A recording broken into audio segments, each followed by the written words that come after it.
Oh!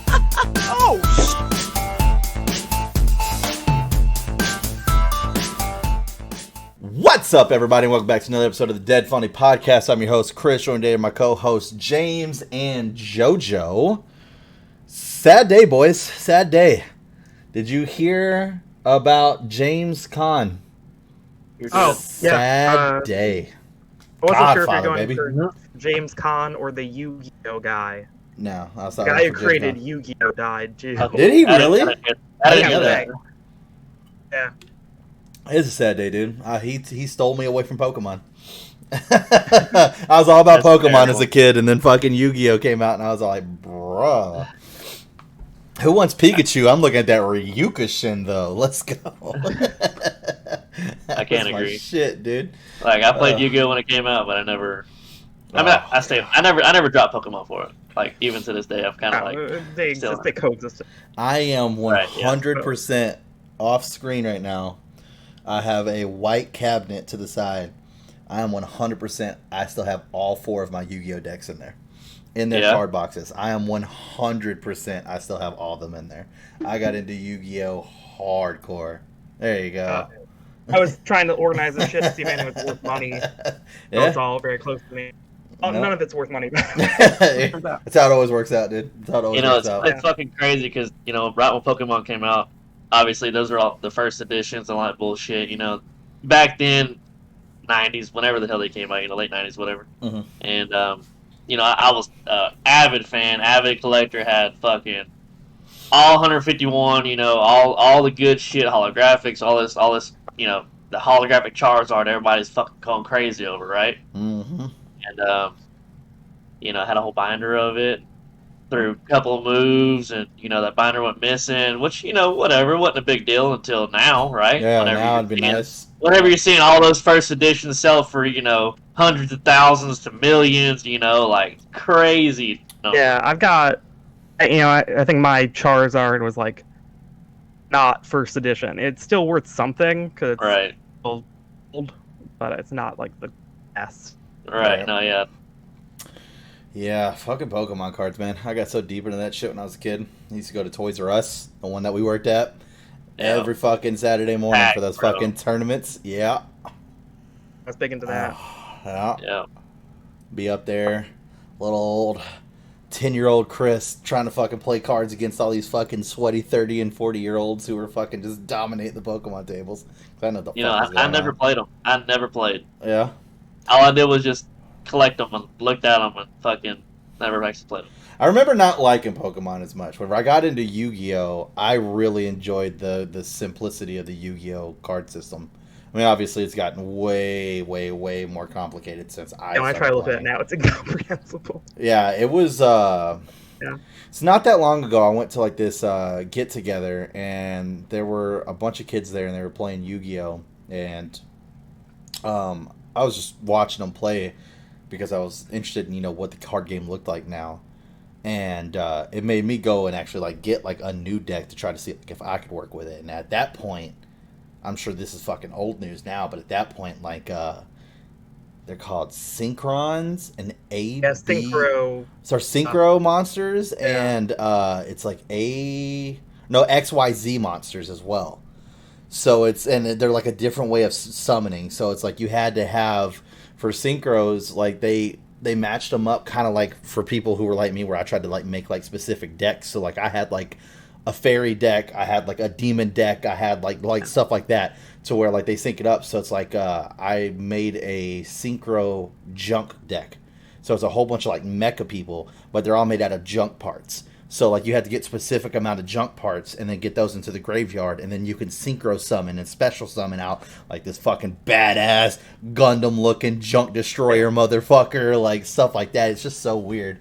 And like the XYZs, it was like a thing of where like you used specific XYZs that were at a specific number to summon a bigger one, and then those XYZ cards stayed underneath that one, and then as you took a certain amount of health down, one of those cards would then get discarded to the graveyard and couldn't be used for another XYZ summon. It's crazy. And that's just, this is like relatively like within like the last 10 years of Yu-Gi-Oh, right? Yeah. Shit that's out now, I'm pretty sure I have no idea what the fuck it is. Like, That's not way even too close, complex. dude. Yeah. Yeah, I tried downloading a mobile game at some point. Yeah. Like, back in the day, dude, it was just fucking, if it was anything 5 or higher, you needed one card to summon for it. Yeah, shit like that. Like, that was it. That's all we had. And it was just my battle points are better than your battle points, attack, defense. Surprise, man-eater bug, motherfucker. Yeah. Like, you know. Trap car. Trap hole. Yeah. Harpy's feather duster. Like, I remember that one too. Pot of greed. I like the harpy stuff. Oh my god. I don't think you've ever seen it, James. I'll have to send you the clip. There's this fucking, so obviously Dragon Ball Z was a huge thing. And it spawned tons and tons of content off of it that wasn't made by the creators. And there's been a lot of parodies over the years. Whenever I was younger, there was this parody done by oh my god, it was called like Ant something. I think it was just Ant. I think it was just A-N-T. But they were one of the like first ones to make like parody Dragon Ball Z episodes. And the shit was hilarious. Like, way before Team Star was even a fucking thing. Or Team 4-Star, who does it now. And they had so many fucking copyright strikes against them to the point where they just finally broke and said, fuck it, it's not worth it, we're done. And I think they maybe had like 8 episodes. But they were fucking golden. Like, the writing was gorgeous. Like, one of my favorite ones to this day was, it was Cooler was an entrepreneur, Frieza's brother Cooler. And so he was always trying to come up with stuff. And so, like, he was coming up with this new idea. And he was calling it Cooler's Coolers. And, like, Piccolo and Vegeta show up and they're talking to him. And they're all like, you borrowed money. And, like, it's the only parody where Goku wasn't an idiot. Like, every parody you watch, Goku's just fucking stupid. He was like this multi-million-dollar billionaire. He's like handing out money left and right to people to start up their startups and shit like that. He owns houses and shit like that. Like, Goku was a baller, right? And so they're like, Goku, you know, he loaned you a lot of money and you haven't paid him back on any of his investments. And he kind of wants to know where his bill is at. And Cooler's like, I don't owe Goku any money. And then Piccolo points to his turban and he's all like, this is your fucking bill. I had to wear it as a hat because of how ridiculously fucking long it was to bring it over here. And then Cooler's like, but you don't understand. This is going to be the one. And he's all like, because I have the greatest campaign behind it. And they're like, oh yeah. And he's like, Coolers are the best coolers ever. And if you don't buy Coolers, Jesus will come down from heaven and fuck you up. And I'm not talking about no normal fuck you up. I'm talking about Chuck Norris roundhouse kick fuck you up. I'm talking some Harry Potter fuck you up. Not David Blaine magic. Ooh, is it magic or not? Harry Potter fuck you up. And like, they're just going back and forth. There was that one and there was another one where it was Broly. And it's the only one they ever did with Broly, but he's always screaming Kakarot in every fucking episode he's in, right? Yeah. So they have him doing that, and then out of nowhere, like, he's just Kakarot! He's just screaming it, and then all of a sudden, like, you see this window open up to his house, and Vegeta's head comes out. He's all like, Broly, it is 3 in the goddamn morning. Shut the fuck up! And all of a sudden, another window opens, and it's Raditz. He's all like, Vegeta! It is 3 o'clock in the goddamn morning. Shut the fuck up. And then Vegeta's like, oh, okay. So you yell at me for fucking yelling, but yeah, Broly's out here yelling all fucking night. No one says shit to him. And then Red's like, have you seen the size of him? I'm never going to say shit to Broly. And like, someone makes a call complaint, and Goku owns the complex. So Goku comes out and he's talking to Broly, and he's all like, look, this is what's going to happen, right? And he's all like, I need you to tell me right now why you're upset. And he's like, well, because I killed my wife. And he's like, why did you kill your wife? And he's like, because she didn't bring home any tomatoes for my sandwiches whenever she went out grocery shopping. He goes, okay, that seems a bit drastic, but this is what we're going to do, right? I'm going to give you some money, and I want you to go to a therapist, and I want you to go over this fucking obsession you have with me. And then I also want you to go to therapy for killing your wife. And then we're going to buy you another family, possibly an immigrant, but you'll love them. It's completely fine. And you'll tell that wife that if she doesn't want her goddamn head blown off, that she will remember to bring them tomatoes every time she goes grocery shopping. hilarious, dude. Oh my god. So they started that shit, right? Oh, so then Team 4-Star got into it, and that's who does it now, and they're really popular. They've done like the entire fucking seasons. I think they're all the way up to like the end of the Cell arc right now, and they're fucking hilarious. But they have this short little off series called Cell Versus, and so in the original Dragon Ball Z show, you have that time between where Cell announces he's going to have the tournament, and everybody's training, getting up for the tournament, and he's like, we'll actually fight on this day. So it's all like, he gave him like 2 weeks. So it's like, this is what happened in the 2 weeks he was waiting for the Z Fighters to show up. So it's all these people who saw the news program showing up to fight Cell. And it's like people from other cartoons. So they did one with Yu-Gi-Oh! And it's fucking phenomenal. Because like he shows up and he's all like, I'm here to fight you, Cell. And Cell's like, oh, really? And he's like, oh, God, that hair. I bet you never lost a game of Who's the Pro Tag. And I was like, that's pretty fucking good. And so, like, he's all like, all right, are you ready for this? He's like, what are you doing? And then Yu-Gi-Oh's all like, where's your duel disc? And he's like, no. He's like, it's time to duel. And then he's like, where's your deck? And Cell's like, my deck? And he's all like, and you don't have a dual disc either. I mean, we could do this analog, but we're going to have to get a hell of a lot closer. And so then it's like 5 hours later, and so they're playing against each other. And fucking Yu-Gi-Oh! Plays Pot of Greed, and Cell's like, banned! And he's like, what do you mean banned? He's like, well, right here in this rule book that you gave me not only but 5 hours ago. So that is banned. And then he's all like, fuck. And then he goes to play something else. He's like, also banned. And then he goes to play Slifer, which is a god card. And he's like, oh, come on. All god cards are banned. He's all like, they've always been banned in tournaments. And then Yu-Gi-Oh's like, this isn't a tournament. And then it shows like, it zooms out to they're standing in the tournament ring. And he's like, is it not? So Yu-Gi-Oh's like, fuck it. I'm taking my cards and my teenage boy's body and going home. And then Cell goes, well, that was odd.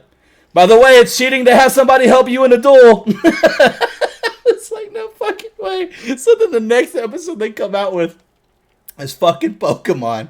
And it's Ash, Rock, and Misty. And they come up and they're sitting there talking to him. And Ash is all like, oh, look, it's a Pokemon. And Cell's like, well, hello there. And then he's all like, I'm going to catch him. And so he fucking throws Squirtle. Squirtle just does water on him. He's all like, what the hell? And then he does like Charizard. Basically nothing happens to Cell, right? And so Cell goes, the name's Cell, by the way. You could have asked for it. You just started throwing critters at me. And so then they start talking. And he's like, Ash goes, I've won, what was it? Oh, I've won 11 duels, that's what it was. I've won more duels than I can count. And Cell goes, that's not a pretty high number, I'm pretty sure. It's like, no fucking way. But the best part, the part that I love the most, that they're sitting there arguing about Pokemon. He goes, so, this is basically duel monsters. He's like, what is duel monsters? Like, the thing that the other kid showed me how to play, because that's what Yu-Gi-Oh's technically called, is duel monsters. And he's like, no, they're pocket monsters. And he's all like, okay, do you store them in your pocket? And he goes, well, no. And he goes, okay, then they're ball monsters. But then the ball goes on your belt, so they're belt monsters. But what do you do with them? You duel with them. So they're goddamn duel monsters. And then, like, he's sitting there arguing with him, and then finally, like, Ash fucking walks off and stuff like that. And he's all like, fucking should have started this on a Wednesday. Everybody wants to fucking start shit on a hump day. And then Mewtwo goes flying by, and so goes, was that fucking Frieza? And I was like, no fucking way, dude. It's so good. But the best part of that is whenever he brings out Charizard, Cell goes, that's metal. And then Brock goes, actually, Charizard's not a dragon type or a metal type. And the look on Cell's face of, I don't give a fuck, was goddamn amazing. He was just like, it was so fucking good, dude. You'll have to watch them. They're fucking hilarious. But yeah, Yu-Gi-Oh, man. That brings back some fucking good times. Good God. Magic was one I couldn't get into. I tried. That shit was too complicated. I'm extremely into Magic. Actively very much into Magic. Yeah, that shit was just too complicated for me whenever I tried to play it, but I don't think I had someone who really cared to teach me the game. And it was more of like, let's see if you just pick it up as you go. And that didn't happen. So then I was just like, all right, well, this game fucking sucks. I'll go back to Yu-Gi-Oh! They put 13 plus on those booster packs. Like, Yu-Gi-Oh, which is for children. Well, that's sad because I'm pretty sure I tried playing that at like fucking 13 or 14 and I couldn't fucking understand the game. It's Oh shit. got more going on for sure. Yeah, there's a lot going on. Absolutely. But yeah, sucks. We lost the legend. James Caan, Yep. fucking Godfather. I mean, fucking just iconic actor. Yu-Gi-Oh! I mean, I didn't even know about that, but that's fucking sad too. Brought a whole new thing for us. But yeah, one thing I did want to talk about, we got an official pushback. This is, in my opinion, amazing fucking news. I don't know how JoJo feels about this because he actually has, stake in this arena. But comedy, right? We've all been talking about, is comedy under fire? Is comedy in trouble with all this cancel culture and everything else coming out? All these specialty networks that aren't picking people up because their material is too offensive. Blah, blah, blah, blah, blah. Andrew Schultz, the man who basically showed comedians that you can get famous in a different way with using YouTube as a platform. He basically got fucking famous off of YouTube. He's what he's known for. Super awesome fucking comedian. Amazing podcast. Flagrant. If you haven't seen it, check it out. Big friend of Joe Rogan and shit like that. He's in that comedian circle, right? He has been doing his Infamous tour. And every single venue has been completely sold out within like the first 2 hours of announcing. I even tried to go to a couple shows my fucking self. Like, that shit gets sold out like that. Dude's super good at crowd work and shit like that. Like, really, really talented guy. Really, really quick guy. He's actually just got through doing a podcast with Jake Paul, and they were talking about the Tommy Fury fight. And there's this scene where, like, he's sitting there talking to him, and he's all like, "Can I be serious with you, Jake?" He's like, "Yeah, go ahead." And he goes, "So, Tommy Fury." And then Jake goes, "More serious." And he goes, "Okay, Thomas Fury." Like, that quick. Like, he's just fucking on it, dude. And, so he was taping a special of the Infamous tour for a network, which he didn't name, who told him that he would have to cut out about 50% of it due to they were worried about backlash that they would get. So he then took his savings and bought his special back and is actually just going to release it as a ticket. Once you buy it, you already own it, but it says ticket on the website, on his own website. First time, besides Louis C.K., I think was the first person who ever did this, to try to see if this is a new way for comedians to be able to release the content they want to release without having to worry about a network being like, it might be too risky for us. Kind of impressive. I hope it works out for him. I know I bought mine. I already reserved mine, fucking $15. Not that bad. You get it the night it comes out and you have it for fucking ever. Not that bad for a comedy special. So I think it comes out that's reasonable. That's like some podcasts I listened to had like during COVID live episodes that you could basically pay that much for and watch that way too. It's like, it's the future. You don't need to get onto a major platform if you have an audience already. That's true. That's true. At this point, you don't have an audience, so you do need to do it. Basically, I feel like the lower tier comedians are the ones that need to get on Netflix. Well, and that's the thing. So I was watching a bunch of comedians talk about this and how it's like constantly changed, and how they think like Netflix isn't even going to be like where comedians need to go anymore, because it's like it used to be Comedy Central. If you had a fucking spot on Comedy Central, you made it. Like, you're here, promised land. And then it became HBO for a short time, very short time, and then it was Netflix. And now a lot of people are starting to think that, with just how much freedom you have on YouTube and online and shit like that, that this is where it's going to be the next thing. But yeah, if you've never heard of the guy, I would check him out. His name's Andrew Schultz. Super fucking funny dude. TheAndrewSchultz.com is where you can pick up a special. That's something you want to go, show him some support and stuff like that. Yeah, July 17th is whenever that releases. $15 to get the entire special. It's not bad at all. Well, it'll be next week. Yep. So I definitely plan on watching it. Is it on a weekend? It'll be should be Sunday. Yeah, Sunday. Yeah. Yeah. At 8 p.m. 8 p.m. on a Sunday, Central Time. So, not bad. I'll definitely have to watch that when it comes out. Be good. Definitely want to support my boy. He's fucking hilarious. Probably my favorite comedian at this fucking point. He's super fucking funny, and the guy's just stupid smart. Like, whenever I look at certain people doing what I do now, as far as like podcasting and stuff like that, there are people who I wish I could be like, and he's one of them. One, he's really good about being able to read an entire room. He's really good about being able to keep conversation going.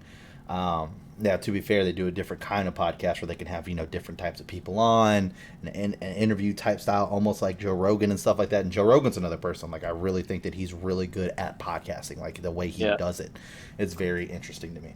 So, But yeah, super good guy, super funny. Like I said, Flagrant is a great fucking podcast. You should check it out. That shit's funny as fuck. But anybody that wants to support him, that's the way to do it. But it's interesting because, like I said, I mean, what if this does become like the new norm? Like where we don't see fucking Netflix specials and shit like that. Like we'll always see some form of Netflix. There's still Comedy Central specials, but it's not as like big of a deal anymore. So it's like, is YouTube going to be that next platform, or would it be insane to see a lot of these high-tier comedy stars get together, like the Joe Rogans and the Kreischers and the Seguras and the Chappelles and the Burrs get together and fucking make like their own platform, an actual platform, an actual just for platform. comedians. Yeah, that would be fucking like an awesome. uncensored, like raw, like this is your comedian. Shit. Yeah, because Netflix is starting to censor a bunch of shit, and like people are getting butthurt, fucking all kind of stuff, right? So people can't like. Raunchy comedy is funny. True comedy is funny, right? Like Netflix doesn't seem to actually care though. Like they depending on criticism, but they haven't actually changed anything. They have kept Chappelle's stuff there, and but that's depending on the person. Like I think, like perfect example. Perfect example. Chappelle and Burr. I do not think you could cancel them. They would have to do something absolutely outrageous. Right. To be canceled. Like, so Chappelle at this point would have to kill a baby on stage to be fucking canceled. Like, you know what I mean? Yeah, exactly. So, but if you had like a Schultz, for instance, come up and do, some off-color comedy, whether it's about LGBTQ or fucking any kind, because one of the reasons why a lot of people like him, and this is the same shit they told him to cut out, is whenever he does the source work, he talks about the race. So he's very knowledgeable. So whenever he talks to somebody about the race, it's not like, oh, this is this Indian guy. Let me crack an Indian joke. It's what part of India are you from? Okay, cool. So this is the actual religion that, your people follow, right? So you're a Sikh, whatever.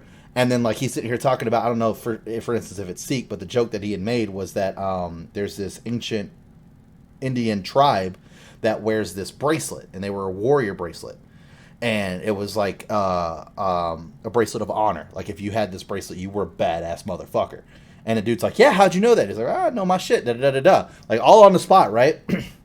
He goes, and if you ever see that bracelet resting on the steering wheel of your Uber, you're fucking safe. That guy's fucking got you. Like shit like that. Like that's fucking funny. That's fucking funny. And it's because he goes into this. So it's like you also leave learning something, which is pretty cool. Like a lot of comedians like can't do that well. And he does that all the time. All the fucking time. So it's like, here, let me give you a quick little lesson without you feeling like it's a fucking lesson. And then now I'm going to hit you with a punchline. And it's like, oh shit, that was hilarious. And there's a bunch of jokes like that where they're like, nah, we're just not going to handle the backlash. And he's like, you don't understand. Fucking anybody can get it. Like, it's not like I just pick up. Everybody gets it. I wonder what the service was. He wouldn't name it. Netflix. He said it was a streaming service. That's all I know. Yeah, don't want a lawsuit for no reason. But yeah. Peacock. But you know what? That would be a badass idea, right? A bunch of, like you said, Chappelle's and them just get together and make one. Chappelle's, Burrs, yeah. Yeah, a comedian platform to where it's just literally raw unedited videos where basically you're on your own if you watch it, right? Like you expect to hear raunchy, nasty, truthful, It shit. Tells you that when you go to sign up. Yeah, I mean, like understand you're most likely going to be offended. Yeah. Because Bill Burr kind of did that on YouTube, where he made a YouTube channel called All Things Comedy, and they were kind of doing like their own like little comedy skit and shit on there. But I don't think that's not what I'm talking about. I'm talking about like obviously it would take a while to get to like a Netflix level, but a Comedy Central level, a fucking HBO level, whatever you want to call it, a streaming service that is strictly just comedians. It's like here you're not going to have your special butchered to save face on a company. Exactly. Like just tell your jokes, fucking bring it here, blah blah blah blah blah. I mean, within reason, obviously. Like can't just. I think the economics that get like hard or something. I'm like, sure. Like a streaming service, I guess, but like direct distribution, just like, hey, you can buy this video file from a. Yep. I think that very lucrative. Do that. Very lucrative. PK was doing with his fucking Harold and Maude, whatever it was called. Yep. And he fucking sold money. He sold fucking money. Like that happened. So I don't know. Patreon exists now too. Like there's a lot of ways to just. Yep. But yeah, that's the problem is going to be like if you are a person like Andrew Schultz would say, but you're not yet popular. Yep, exactly. Exactly. Because you have people who, like, I feel are in that not really popular stage, but should be. Like, they're right on that cusp. Like a Mark Norman, for instance, I think is a great fucking comedian. And he's, like, right there. And it's like, if he had a special, he'd be already up there, but he doesn't have one yet. And he's got and that's what, like, Netflix jokes. is helpful for, is like, oh, here's exactly. the series of things about stand-up comedy guy. But then you got to play ball. Yeah. I remember watching a Joe Rogan podcast where he was talking to Joey Diaz about that. And Joey Diaz is like, I'm too fucking old, Joe Rogan. I love it whenever he gets, like, mad and he starts, like, yelling and shit, because, like, the way he talks to Joe Rogan, it's like, he always says his name. I'm too fucking old for that, Joe Rogan. Like, I'm fucking Joey Diaz. And now I can teach this old dog new tricks, all right? He's all like, you want me to fucking come do your special? I'm going to do your special the way I want to do the special. You don't want to fucking do it, that's on your fucking ass. But this is Joey Diaz special. I fucking love it, dude. Joey Diaz cracks me the fuck up, dude. You want to talk about some raunchy fucking comedy? That's where you get that shit from. Joey Diaz got some stories to make you go, God damn. Oh. Oh, man. But yeah, Mark Norman's another one of those really, really funny guys that I would love to see get just a little bit more fame, too. Dude's fucking hilarious. Tells this story about how dating is just one of the most dumbest things in the fucking world. And he's all like, because, you know, so you go on something like Tinder, and the joke was fucking phenomenal. It was like, you go on Tinder and you're, you know, sitting there swiping. He's like, and then you go on a couple dates and they're all like, oh, wow, you're a lot shorter than I thought you'd be. And he's all like, oh, that's crazy. Well, you're a lot fatter than I thought you'd be. And it's like, hey, asshole, I'm struggling to lose weight. And he's like, yeah, imagine how hard it is to fucking gain height. I was like, that's pretty fucking good. He's like, you should have put on your profile that you were a height supremacist. Right? Or the one where he's talking about how girls get so clingy after you have sex, you know, like on a first date or something like that, and they want you to stick around. He's all like, it's not like I go to the movies and see the movie, but man, that's a good fucking movie. Now I need to really stick around and get to know this theater. Like, it's not what was advertised. He's all like, I did all my shucking and driving and getting you all ready to go to bed, and then we got to bed. It's now it's your turn. Like, the roles have reversed. Now make me want to stay. Like, this is your job. He's like, I was performing all night long getting you to get in bed with me. Now it's your turn to make me stay in bed. Like, the role should reverse at some point. So, and he was talking about how it's dumb that women wear so much makeup. He's like, women, you were just naturally beauty. He's like, you shouldn't wear all this makeup. He's like, I think the first best day is go skinny dipping. He's like, you lose all this, it's completely gone. He's all like, I went skinny dipping with this one girl and, you know, I had sex with her and stuff like that. And he's like, how's sex with my buddy about it? And he's like, so, how did it go with Jen? He's like, great, finally met her. It's been a long couple months and all I knew was this. He's like, now I finally got to see it. That's crazy, dude. He had a lot of good ones. He's talking about how awesome it is to be a woman with the fact that you can give birth. It's like, you get to create life. He's like, if men could do that, he's like, or, you know, he's like, if I was a woman, I'd be talking so much shit. He's like, oh, man, damn, I got a paper cut. Oh, I'm sorry, little baby. You want a Band-Aid? I squatted out a Little Leaguer last week. Like, I was like, no fucking way. He did say the worst thing about men having periods, though, is that shit would be all over the place. Like, men just don't give a fuck. And he's like, you see a construction guy walking down the line, all of a sudden blood starts coming out of his pants. He's like, God damn, uterine line. I was like, Jesus Christ. He's like, I don't agree. You'd have tampons whipped all over the fucking wall and shit. Like, it's like, yeah, you might be right about that. Oh my gosh, shit was fucking funny. Yeah, he's pretty good. But yeah. So I kind of touched on a little bit. This isn't going to be so much for JoJo here, but since James is here, we'll talk about it right quick. Oh shit. Tommy Fury, bro, canceled the second fight with Jake Paul 2 times. Is he officially scared to come fight Jake Paul? I was going to say scared. I would say, oh well. I don't know. Is it publicity, right? Like, is it the one? Because everybody wants to see Jake Paul get fucked up. Everybody wants to see Jake Paul get knocked out. That's why he makes so much money. Exactly. He plays the villain, and he does a really good job. For those of you who don't know, Tommy Fury is Tyson Fury's younger brother. Tyson Fury is the worldwide champion for the heavyweight boxing. Dude's a beast. The Fury name is a household name in boxing. It means a fucking lot. And to the point where Tommy's dad said that if he lost to Jake Paul, he's cutting him completely off. He said he's kicking him out of the house. He's cut off from the Fury wallet. Like, no more fucking buying your cars and shit. Now, Tommy Fury has been boxing since he's 12. He's got a very amateur record, obviously.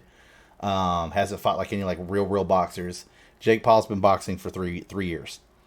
So, on paper, Tommy should beat the fuck out of Jake. Absolutely. On paper. First fight, he says his ribs were hurting. He canceled. Second fight says that he went to the airport. No pictures. But that they refused to let him into the States. He's in the UK. Yeah. He's been over to the States multiple times. His brother's obviously been fucking everywhere. Yeah, he's goddamn fucking never been an issue once. There's pictures of him like in front of the Hollywood sign and shit like that. Like he's been to the States. It's happened. I don't know. I feel like it's a publicity stunt. I think that he has way too much to lose to actually do this fight.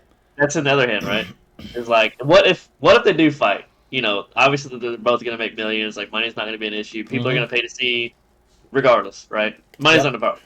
But the chance that Jake lands the lucky shot, right? That's what it's going to be. It's going to have to be the lucky shot. He's not going to outbox. It's just like fucking Mayweather and fucking Logan, right? Yep. No way Logan was going to win unless he had landed a lucky shot. Jake's going to be the same way.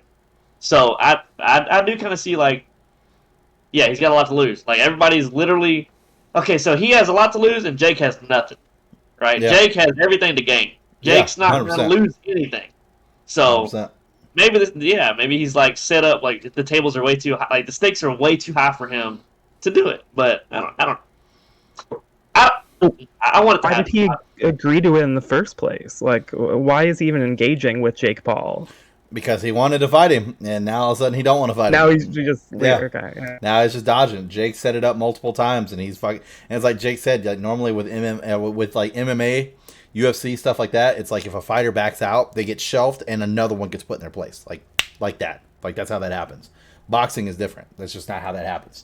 Like especially with like what Jake is doing, like he's not boxing in like the actual professional boxing world. Right, they're never going to pick up YouTube Jake. So he's just doing.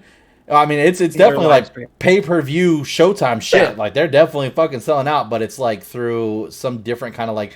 So like MMA has stuff where it's like, what's that called? Is it Fight Night? I don't know. It's something where it's kind of like this is MMA, but it's not MMA.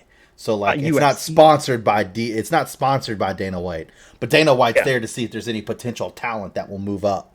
You know, it's like kind of like that. Yeah, that's the best way to explain it. Exhibition, best way to explain it. So yeah, so it's more exhibition-ish type shit. So yeah, I mean, I just think that at this point, there's just way too much for him to lose, and I don't think we'll see the fight. I honestly do not think that we'll see the fight. I want it to happen, but I want it to happen too. Now, his second fight that he's trying to get set up. Have you heard of who his contender is? On who he wants? He's so fucking stupid for this. He legitimately thinks that he can knock out Mike Tyson. He has asked Mike Tyson. He's such an idiot, bro. He is such a dumb. Even at 50, Mike Tyson would fucking dominate Mike Tyson like 70 years old now. He's 50 to 60, yeah. That's another high stakes, low stakes for Tyson kind of thing, right? Like Tyson's so like. I joke about this old guy at work. I'm telling him all the time I whoop his fucking ass, but it's a lose-lose for me, right? Either A, I fucking whoop an old man's ass. B, I get my ass whooped by an old man, right? Yeah. Like it's a lose-lose situation. Like there's no win, you know? Yeah. I don't. That's stupid. That's it. Also, money. That's gotta be. I mean, Mike Tyson literally just came back and did a fucking fight against oh my god, Frank Gore. No, he didn't fight Frank Gore. Who did he fight? No, sure? No, Frank Gore fought somebody. It wasn't Mike Tyson. I think he fought some dude on an airplane. No, yeah, that too. No, it was another old guy.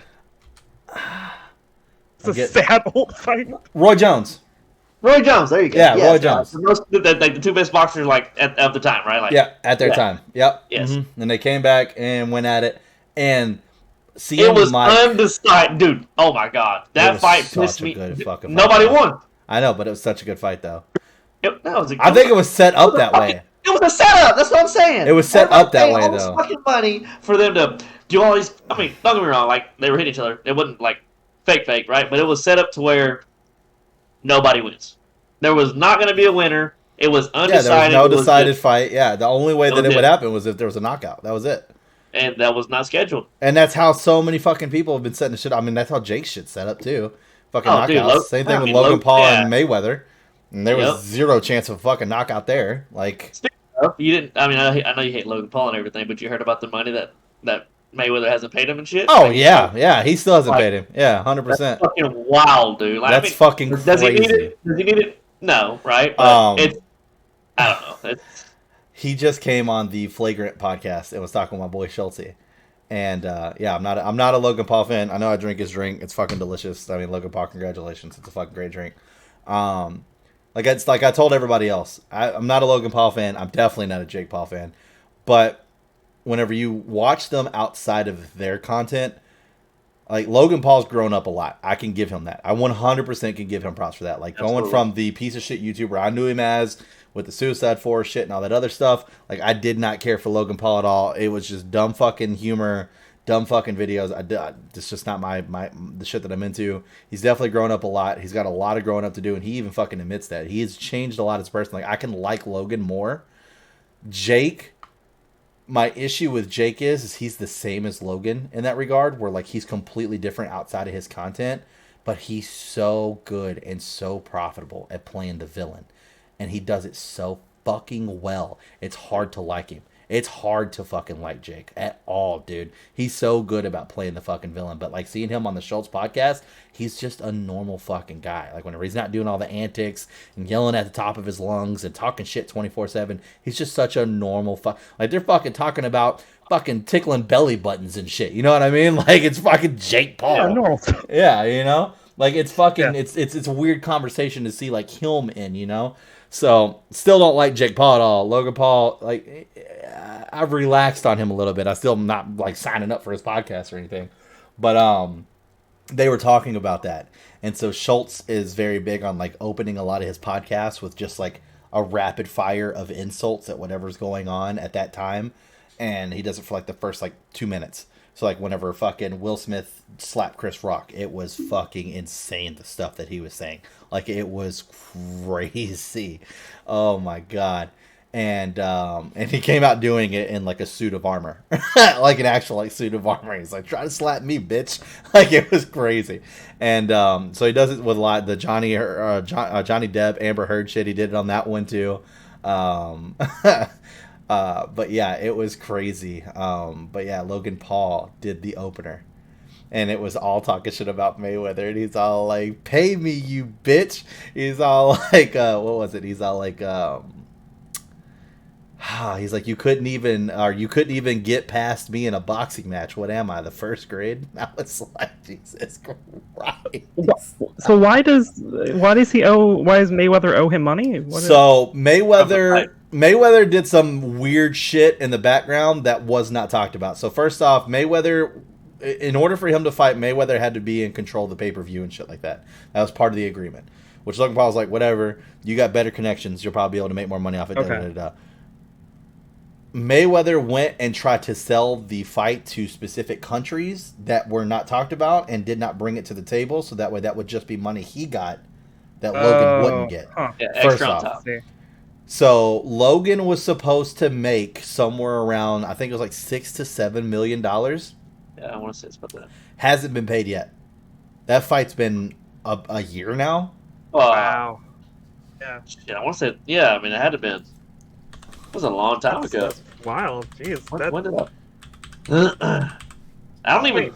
Man, to sue him? Like, what's going on? That's what he's talking about now. He's like, I might have to fucking sue him. June 6th, 2021, so over a year.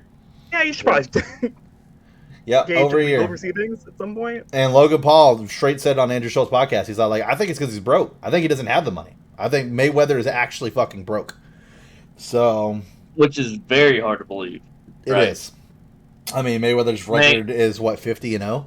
Oh, I mean, the man is known to carry $1 million around in a fucking bag. Backpack. Always, at all times, he carries $1 million with him. You know, which is stupid. Maybe he left it somewhere. It's all right. This is his last $1 million. He was cherishing it. No, it has happened that people who are very wealthy or it happened to MC Hammer. he had a ton of money, and then he went incredibly broke. Okay, well, also MC Hammer fell off, and a long time ago. Oh, true. He fell off a very long time ago, and Mayweather just fought this fight. Lost the money sooner than he should have, at least. Oh yeah, I mean, I'm sure people like they both do it. I'm not saying Floyd Mayweather is necessarily MC Hammer. These things happen. Yeah, for sure. Yeah. If he's like a gambling addict or something, it's possible. Sure. Yeah, I mean, he could have invested in something that nobody knows about and lost he that. True. Gotten really into like a bad NFT. Yep. And then the last one on that was, will the final Jake Paul fight before he retires be Jake Paul versus Logan Paul, and who would win? Dude, you know how many times I have thought about that fight. That would be nutty. There's no way it can happen. You don't think so? There's no way. They have to. Do they stand to lose money from it? That's the question. Like, will Logan Paul fans no longer be Logan Paul fans because Jake Paul beat him up? Or same thing, vice versa? That is, there's the stakes there are way too high. Because like, that's the same conversation they're having about KSI as well. Is that KSI won't fight because he has the drink deal with his brother. That's both their drink. And if KSI loses to Jake Paul, does that look bad for the brand? Jake Paul thinks not, but Jake Paul wants to fight. So he's like, nah, they could fucking logo the whole goddamn thing up with Prime all over the fucking place. Who cares? I feel like if there was any type of feud between the two brothers, there would be a 10% chance of the fight. But being as that that neither one of them like dislike each, like there's not that hatred in between them, right? There's not that, I don't see that. Logan Paul talked about it where he said that the only time that him and Jake have actually really been fighting with each other was when they first got famous. And it was the video where Jake Paul got him the Lambo. Oh, yeah. And they had, like, the whole fucking heartfelt talk in the car and stuff. He's like, I can't believe we fucking did it. Like, we're finally here. Like, I can't believe this is actually real. Blah, blah, blah, blah, blah. Thank you so much for buying me this car. I can't believe it. This is my favorite car of all time. The exact color he wanted, exact edition. And then they get to where they were going. They get out of the car, and the dude's like, hey, can I have my keys back now? And he didn't buy in the fucking Lambo. And, like, even in the Lambo, he goes, this isn't a prank. He's like, no, this is not a prank. He's like, you swear to God. He's like, I swear to God. He's like, you swear on mom. You swear on you. You swear on, like, our family. And he's like, yeah, this is your car. He's like, that's the only time. I was like, that's kind of fucked up. Like, that's a lot. Yeah, I don't know. If they saw it, you couldn't even trust it, right? Because they could just exactly. No, it could be just like any of these other. Exactly. Like, it could be like any of the other fights, right? They're doing it because people are gonna fuck. If it happens, people are gonna pay for it, right? I'm gonna watch it illegally, but I ain't paying for it. But we're gonna watch it. But there's a lot of millions of people gonna pay for it, right? And they can stand still like any other fight, and that's what's getting that. If that would happen, that's what's gonna happen. Nobody's winning. Neither one of them swinging for a knockout because they're gonna make it interesting. They're brothers. Who realistically wants to fuck their brother? Like, in a relationship like that, right? I'm sure there's relationships that are like, fuck my brother, I'll fuck him up kind of thing, but they don't have that type of relationship, and they would do it for the money. It would come to a standstill. They'd both make their fucking money, gain more followers. Whoever, gets more followers, or, newcomers are going to watch. People are going to start following them more, and they're going to make more money, not just on the fight, but then eventually on subscribers and whatever, like, people founding about, I don't know.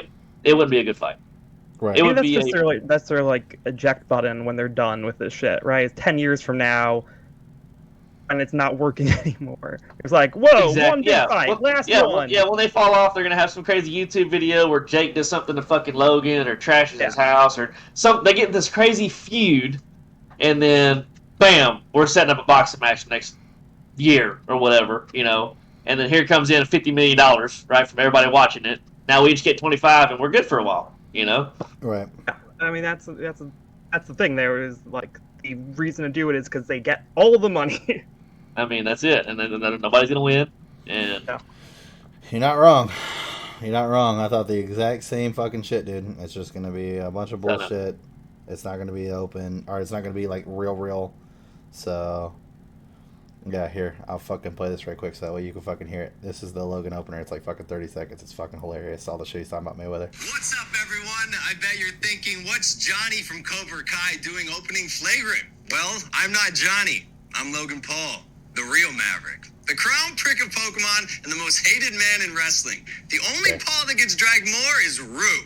Akash got a new chair, so Schultz is out grabbing him a booster, which is something Mark and Alex still refuse to get. So, let's get into it. Right. Floyd Mayweather, you punch-drunk idiot. Read my lips. Oh, wait, you can't. Wait, this is my money, bitch. Floyd never paid me for our fight. Who am I, the IRS? You can't dodge taxes like you do punches, dummy. Floyd, how can you call yourself the GOAT? You couldn't even finish me. What am I, high school? Your punches are softer than the pillow Conor McGregor makes Dylan bite. That's right. You're up next, Dylan Dennis. Question. What the fuck is up with your face, man? You look like a diabetic Count Chocula. You having fun? He just goes on about Conor and shit, dude. Oh my gosh, dude. Fucking Floyd Mayweather. Read my lips. Oh wait, you can't. Dude, that was by far the fuck. I mean, bro. I want him to come back and I don't want him to come back. I love Conor McGregor. Conor McGregor is by far one of my favorite UFC fighters of all time.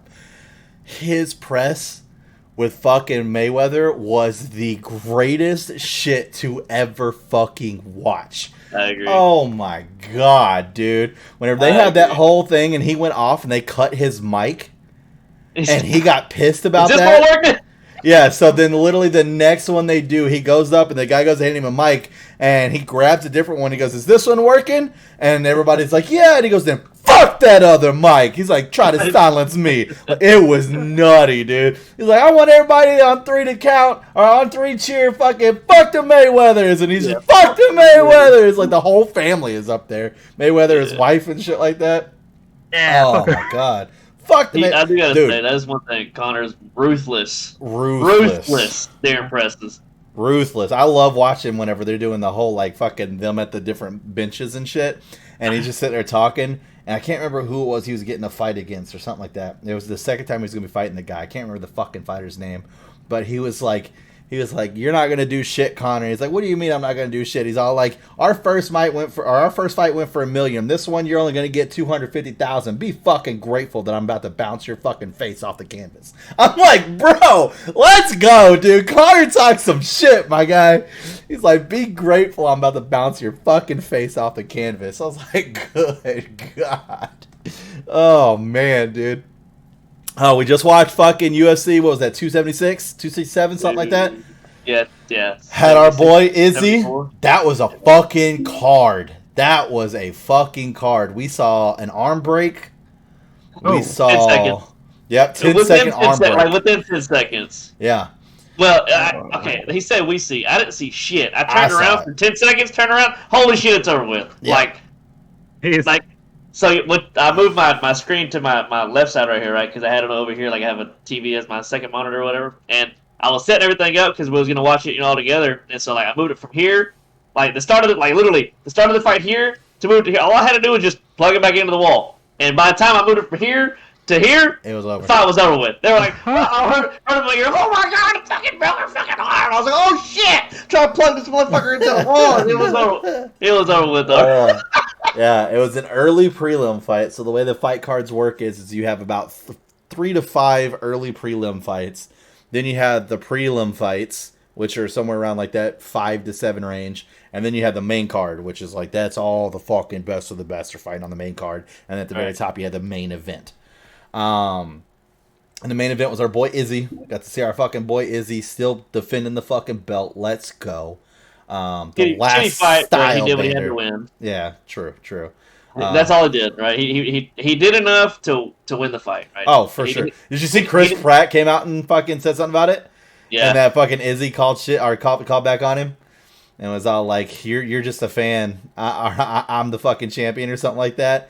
And then he's like, you know what? And then Chris Pratt apologized. He's like, you know what? I feel bad. A lot of people criticize me on my work and stuff too, and they don't know what I've struggled or what I've done to get here. Yeah, exactly. He's like, so to be fair, he's like, you just keep on being you champ. And it was like, yeah.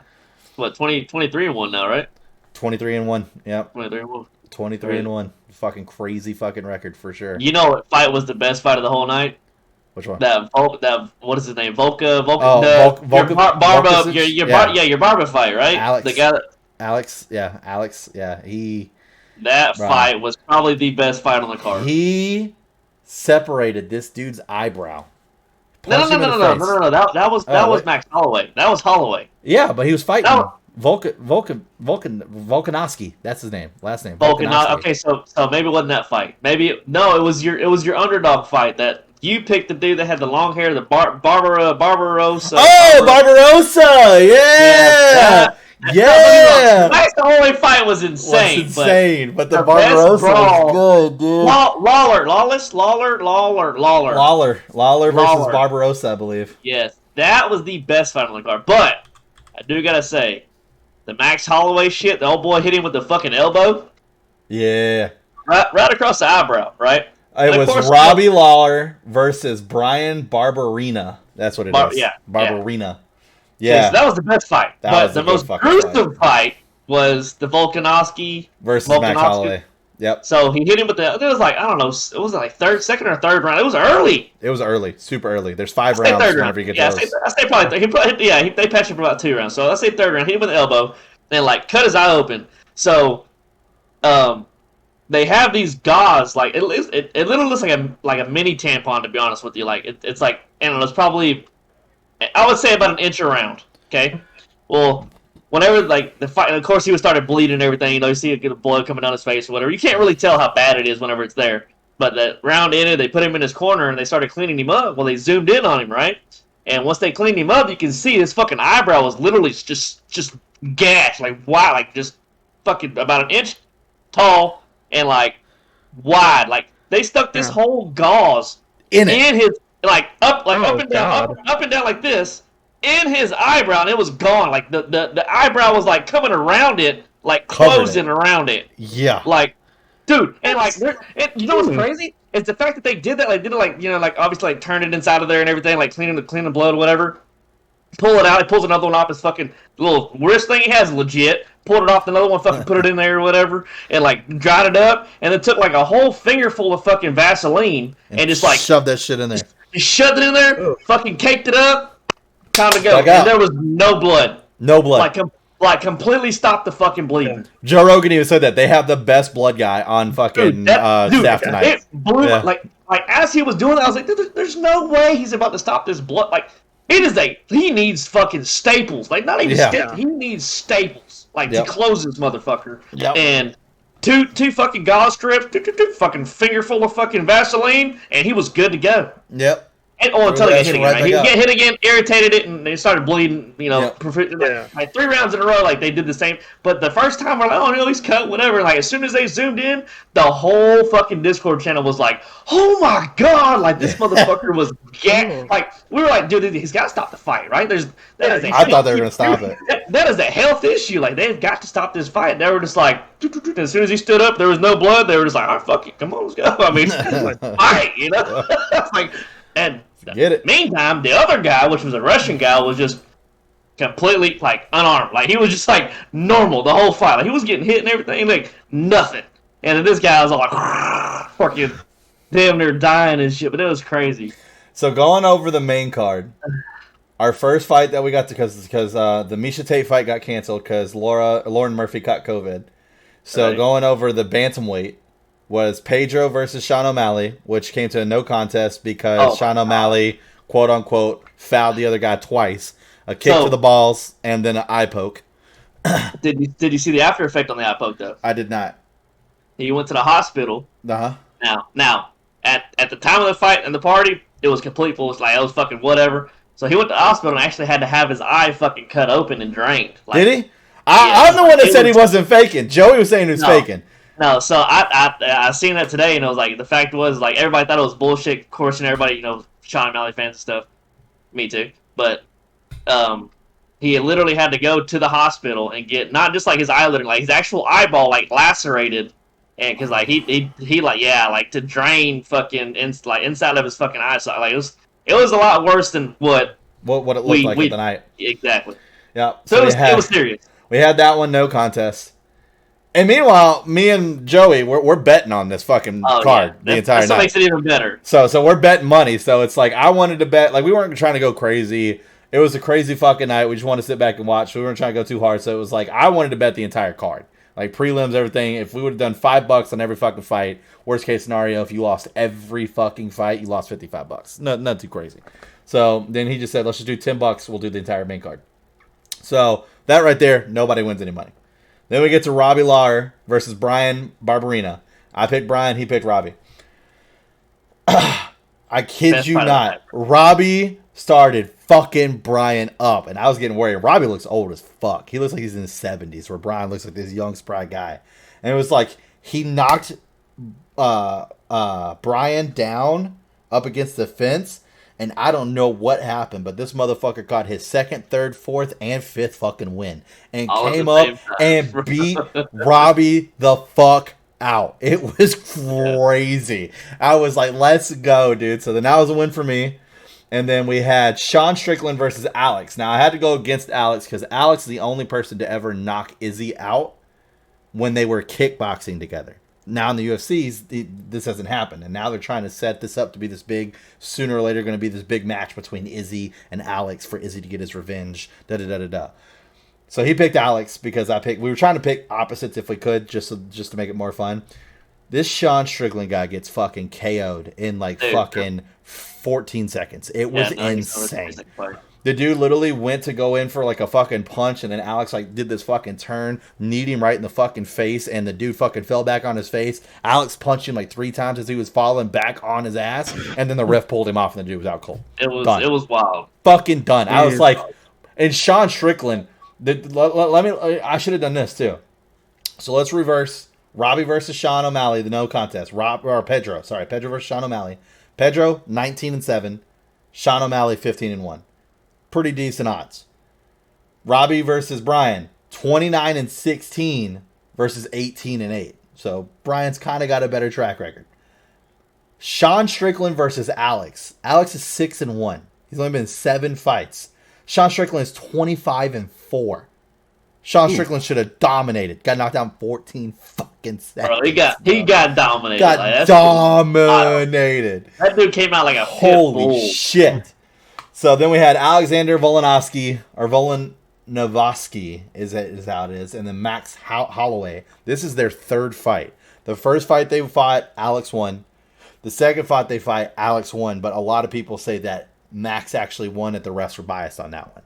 And so, for this entire fucking last, couple years, it's been, oh, your last fight was bullshit, da-da-da-da-da, you don't deserve the title, you don't deserve the belt, this is bullshit, you didn't actually win that. So this fight, Alex came to fucking fight. He looked good and healthy the entire fight. He was fucking maxed up, split that eyebrow like we were talking about earlier. Alexander's 25-1, Holloway's 23-7. Now he's fucking 23-8. So... Then we get to Izzy versus Jared. Now, everybody in the fucking Discord is rooting for Izzy. So me and Joey had to make this part interesting because right now this is both our favorite fighter in the UFC because Conor McGregor hasn't come back yet. So, Izzy is 23-1. This Jared guy is 15-6. Izzy's got the better track record. This guy is kind of as Izzy called him, the dark horse of the UFC. So a lot of people don't really pay too much attention to him, but he thinks that he's a badass. He's like, I want to fight him. Izzy is hardcore into video games, anime, all that shit. He literally calls himself the last style bender. That's his nickname for the UFC. He does fucking he'll get in the fucking ring and Naruto run around the fucking ring and shit like that. When Bruce Buffer calls their nicknames, that's what he calls. That is his official. The last style bender. Yeah. Yep. So he's a badass. He's a fucking badass. So it was if Izzy knocks Jared out in the first 3 rounds, I win. If he gets knocked out in the last 2 rounds, or if it's a unanimous decision, Joey wins. So it was a unanimous decision. It gave each won. 3, right? So regardless if the fight went past 3 rounds, I lost, unless for some reason it wasn't a unanimous decision, right. Which it was going to be if it went the full round. We highly doubt that fucking Izzy was going to lose, right? So. Basically, we just broke even. Nobody fucking owed anybody any money, which kind of sucks. This kind of took the fucking fun out of the betting. But, it is what it is. I kind of really wish, if we would have fucking bet on the fucking prelims and early limbs, every single one, because you were the one that was doing it, was like, all right, who you got? Joey lost every fucking one of those, dude. Every fucking one of those. Oh, man, it pisses me off. And I text that shit the day before. Yo, who trying to make some money on this card? And he didn't want to say nothing until the fucking 10 minutes before the fucking fight started. Oh, so the cool thing about Izzy is after he won, Joe Rogan goes and interviews him and everything, and asks him all these questions and shit. Of course, the question is, is who's next. You know, who you want to fight next. Well, he rips this fucking mic from Joe Rogan, was like, you know who fucking next? Alex, you know, bring your fucking bitch ass, you know, like, the only guy he's lost to, right? Oh, not, like, in UFC, but, like, the only guy that's really knocked him out in kickboxing, whatever. And it's like, you know who's fucking next? Bring your bitch ass, I'm gonna fuck you up, whatever. Yep. And that's what makes UFC so cool, right? The UFC is, like, one of the only things, like, what's his name? Derek, blah, blah, blah. My balls is hot guy. You know what I'm talking about. The fucking Houston guy. Yep. Okay, so, Derek Lewis, there you go. There's his name. So, like, that guy, like you can just say whatever the fuck you want to on that mic. Like I feel like UFC is, like, one of the only platforms where, like, people can just say what the fuck they want to do, and, like, they can't do nothing about it, you know?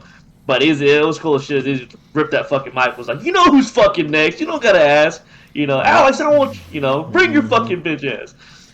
But he's got the belt. And like, as he said that, like, it panned to Alex, like, in the fucking audience and shit, you know, like, sitting there, you know, after his fight and everything. It's fucking cool.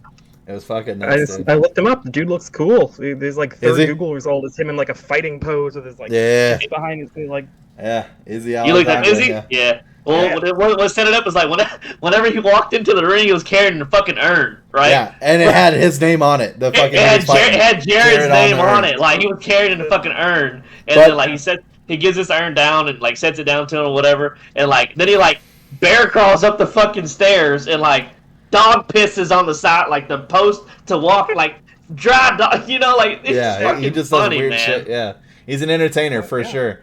And he walked out like before he came out, there was like some anime speech that was going on. I can't remember who Tony said it was, but some anime that Tony watches. I think it was like Bleach or something like that.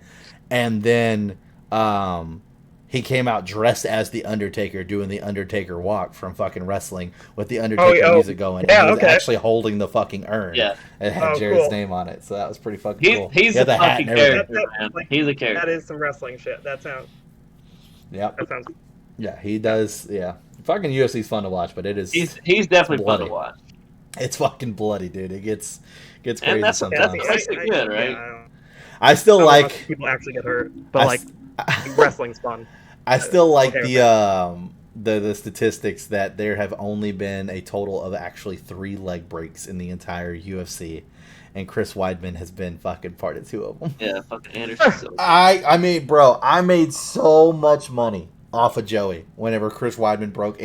I'd say that when Anderson Silva broke his own leg on Chris Weidman because he went for the kick and broke his own shin. Yeah. His leg wrapped around Chris. It was that broken. Weidman's leg was planted, right? Like in the fighting stance, like he went to kick his shin to shin, and like literally just like snapped and just rolled around. Yeah, just like, and then whenever he went, and he didn't know it when he kicked it, right? You know, and then when he went to like stand back on it, just like, oh, my leg is like fell over, and he like fucking fell over, right? You know, that's the worst part for me. It's not even the break. It's whenever they come back on it. I'm like, fuck, dude. Like, watch that video. Oh, God. So many times, and like, whenever he breaks it, and then like, he doesn't realize it, but it's like, spare the moment, and then like, whenever he goes to like plant his weight back on it, and he just like topples over. Yeah, it just fucking folds. Yeah, the leg is just folded like that. Yeah. Bro, and you see the skin like wrinkling. That's what gets me, right. It's like when the skin like wrinkles and like, oh man, bro, it's so bad. It's so awesome. Like, so whenever that leg break happened, like it was like there were fucking YouTube videos everywhere of like everybody's like fucking reaction during the leg break because it never happened before. First time it's ever happened to UFC. It was fucking insane. And so then Chris Weidman, the guy that was facing Silva, comes back and fights this other guy and then breaks his leg. This is how many years later? 5, 8, 10. 10, 12? Comes back and breaks his leg doing the exact same thing. His own leg. And and Joey was betting on the other guy. I literally told Joey, I said, name an amount. And I bet you Chris Weidman wins this. And all he had to do was fucking name an amount. That's all he had to do, but he refused to fucking do it because the last fucking fight, he would have made so much money off of me. So much money off of me. He could have fucking named it 100, 200, 300 probably was about as max as I would have went. But it could have named a number and fucking won any kind of money off me that fucking night. And he didn't fucking name anything. And once again, you got to remember, these are within seconds of the first round. Seconds these leg breaks happen. And then fucking Conor McGregor was the fucking last one. fucking last final third break. And Chris Weidman was not part of that one, obviously. Crazy, dude. Crazy. Did Conor break his own leg or the other guy's leg? Yeah, he did a check, and it's actually kind of crazy because like there's proof showing that Conor's leg was kind of iffy going into this, that there was potentially a stress fracture in his leg, and it was actually Dustin Poirier, the guy he was fighting, kicked him 3 times in that leg. And on his last one, you actually see Dustin point to his leg as he's bringing his leg back down, saying, like, he felt something whenever he kicked that leg. Oh. And then Conor went for a fucking kick and broke it. Oh, so you're trying to be like, watch out, dude, your leg's going to fall apart. Like, yeah, to a certain extent, like you know, like, I feel like he knew. I don't think so. He knew something. I think he knew. Wrong. I think he knew something was wrong. He wasn't trying to be friendly. Like these guys fucking hate each other, bro. Like the interview when Conor was sitting on his ass against the ring, and he was like, "Fuck you, something about fuck your mom or some bullshit." Yeah, fuck your mom, fuck your wife. All bro. Shit. Yeah, like, they hate each other. Why's your wife in my DMs or some bullshit? Dude, while his fucking leg is broken. Yeah, right there in the ring, talking shit on his ass against the fucking wall, you know, like like just yelling back and forth, no, like just yelling at him, you know, like these guys hate each other. Yeah, I mean, how much is that? Is that like for show? No, this was not for show. This was not for show. Like Conor McGregor was literally taking pictures of like his wife, like actually trying to like send him like message because like on Instagram you have to actually like get okay to send a fucking message to somebody and shit like that. They hate each other. Fucking absolutely hate each other. And like one of the things is like where people think things get taken too far is like you'll hear a lot of times like let's say me and James were in the fucking, you know, we were coming up for a matchup and I'm like fucking Sunday you're getting fucking buried, dude. I'm fucking killing you. Like that's normal to say. Like that's just normal. Like they just say that. They don't actually mean I'm going to fucking kill you. But that's what they say, right? To where like this was a whole nother level. Dude. Yeah, this was raw and this was their third fight. So this has been going on for a while. Yeah. A while. Like Conor beat the fuck out of him the first time. The second time fucking Dustin Poirier put him to sleep. Like it has been going on for a while. What made it worse is the fact that a lot of people agreed that Conor was winning the fight at the time of the incident, you know, and so by default Poirier won, you know, because he broke his leg. And but Poirier, I think that's what made it worse. And like Poirier said something about he was going to win anyways, or you know just he was going to win anyways, and he's saying this in the ring as Conor sitting right there with his fucking broken sitting leg. There, and he said the reason your leg is broken is not because you broke it on me. I was breaking your leg. You can see whenever I pointed out that I told you I was breaking your fucking leg. So, but then there's apparently some fucking X-rays that were taken before Conor because they do like a medical eval before they go into the thing, and it shows that there was a potential like tiny little stress fracture, but they still okayed him to go into the fight. So I don't know, man. It's crazy, dude. Like the drama, like it's funny because it's like I laugh at people who like wrestling because I'm like it's so fucking fake. All this fucking drama, like I fucked your mom, blah blah blah blah blah. Oh, fucking chair to the face, all this other shit. And I mean, wrestling is fake, but like I get now being as big as I am into the UFC, like UFC's not fake. Like we see broken legs, we see broken arms, like, we see real shit. But the drama aspect, I mean, it's played up in every fucking sport, dude. Like it's to sell money. That's all it is. It's to sell money. Really? Yeah, 100%. We want you to buy tickets. That they seem to have genuine animosity. Like a lot of people in sports respect their opponents, even though you know, like that's interesting. They're just like Conor McGregor just fucking hates that. Both of them. Yeah, they both hate that. That was like regardless of Conor getting hurt, like that was gonna be a fucking brawl. Like that was I'm not like I don't think money was on their mind when like they hate each other. Like they were fucking fighting, you know.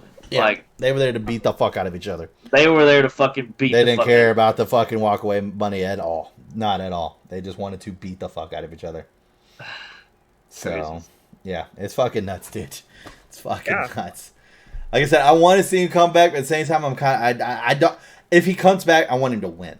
Like, and I know it sounds biased. 'Cause I'm a Conor fan, but it's like I would hate for him to come back and then just keep trying and get like 3 to 5 losses, and then that be his legacy. You know what I mean? Like, Right. he's been one of the greatest entertainers of all time in UFC. Like, for him to go out the way he is now would be great. Just fucking walk away from it. But he's not, dude. He's fucking not. But have you seen him? He has Bro, been he's hitting the swole gym, as bro. fuck, bro. Oh my god. That's the Holy only thing that worries shit. me is the fact that I'm sure he's have to go up a weight class, which he's already said that he doesn't really give a fuck, right? Because Yeah, he's a because he bad just wants to get in and motherfucker. fucking fight. Yeah. But That Ireland pride, dude. That Ireland pride. I don't know, man. It's so good, dude. I love it, like, man. well, they even let him fight anymore, right? He's Bro. got titanium. He's got a titanium leg. You know, That's like, true. That's true. He's got a fucking advantage now. Is that an advantage? I mean, Yeah. who Fucking, knows? there's a new. I thought it was a Bill Burr special, and I was like, how the fuck did I not know about this? But it's like he did some comedy show with a couple different fucking comedians, and that was one of his jokes. It's like, can you believe that in the Olympics, a person with no legs has more of an advantage to win a running race than a person with two legs? He's like, if we've ever proven that fucking what God gave you when you were born isn't the best, he's like, doctors are making better legs than God did. He's like, a person with two little sickles can just take the fuck off. He's like, you let them loose near a fucking abandoned train rail, you'll never fucking see them again. They're just fucking gone. I was like, oh my god. Oh man, dude, Bill Burr's the shit, dude. Oh, he cracks me the fuck up. Oh man, yeah, man. UFC's been fucking good. I can't wait to see this fucking this Misha fight though. Like, I hate that it got canceled. I fucking love Misha Tate, dude. She's a fucking beast. She wants to come back fighting after she took some time off for her family and fucking shit like that. I like when we were fighting. I can't remember what fight it was. I think it was like 2 cards ago when we were watching, and that one chick was like, "I'm getting married next Saturday." It's like, you gonna come get your face fucked up now before you go get married? Like, holy shit! Yeah, but it was a dancing match. Was the Rose? That was the dance. Oh yes, that was it. That was the whole thing on the end. It's like, I didn't know that until the end. So this fight was supposed to be like number 1 or number 2 fighter. Like, one of them was a brawler, you know, like absolute just fucking. Who was it? I'm looking it up right now because it was Rose, last Rose fight. An absolute brawler, and literally the whole fight, 3. Rose versus Carla Espinarza. Espinarza was the one that was getting married. Yeah, right? She was the one that was getting married, and Rose is 12-5. Yeah. Carla is 20-6. Yeah. Rose is the defending champion of the belt. She's a brawler. She's a brawler. She's fucking good.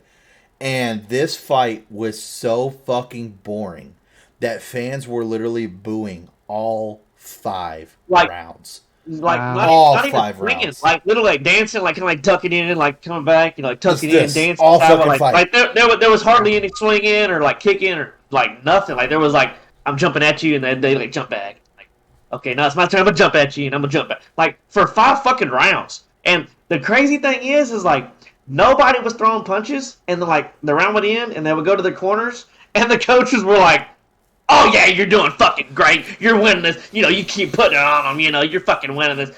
They're not doing nothing. Now you gotta remember, this is a championship defense fight. So Rose loses it. She loses her belt.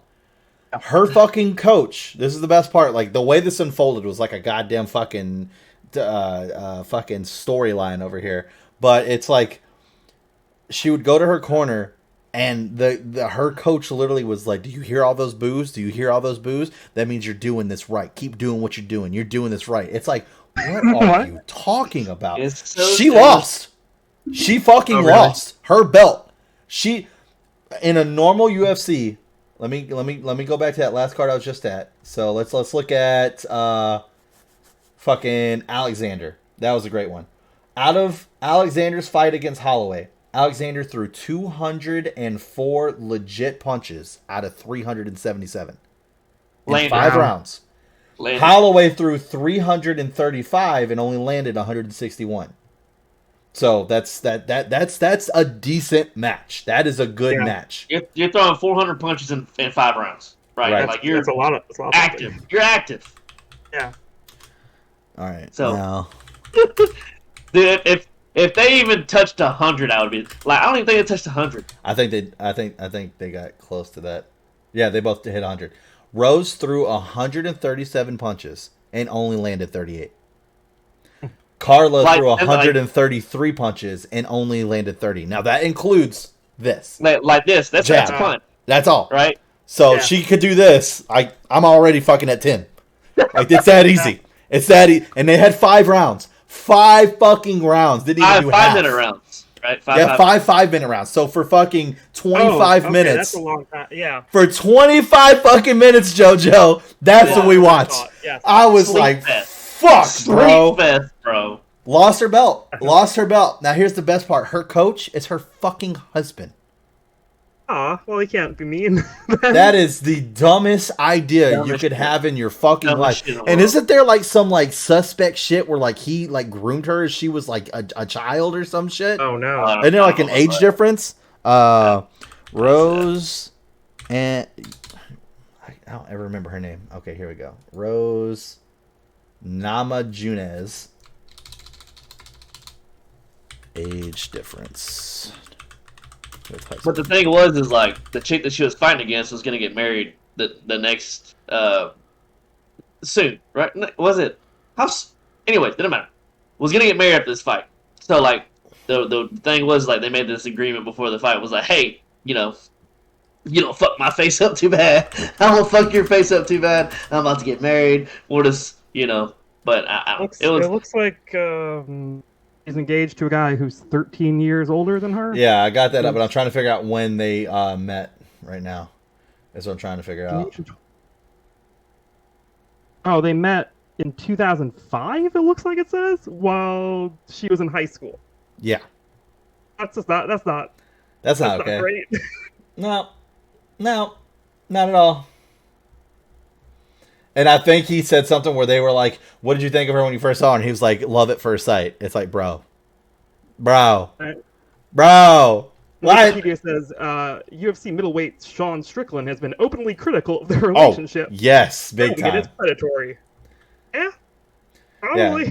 Because she's 28 and he's 41 right now. It was such a fucking terrible fight. You have 2 years out of being in a relationship. It was bad. He's 43. Oh, God. But yeah, that fucking... That first prelim fight that we watched where she fucking broke that arm, I mean, she literally got her in a hold. So she's holding, like, the fucking wrist up here at her fucking shoulder and just bends back like that, and you just see that arm just pop right out. I was like, ooh, son, let's go. Shit was good, dude. Shit was good. I didn't see it. I missed it. It was so good. But yeah, that Rose shit's weird. Oh, God. She was 14 when they met, and he was 28. See? And he said love at first sight. Yeah, like, why? That's fucking weird. You don't want to interact with a 14-year-old. Why? Exactly. There's no reason unless you're fucking blood related to them to interact with somebody that much younger than you. Unless you're like a teacher or some shit, and that's your job. Right. Other than that, like, there is zero reason you should be interacting with someone that young.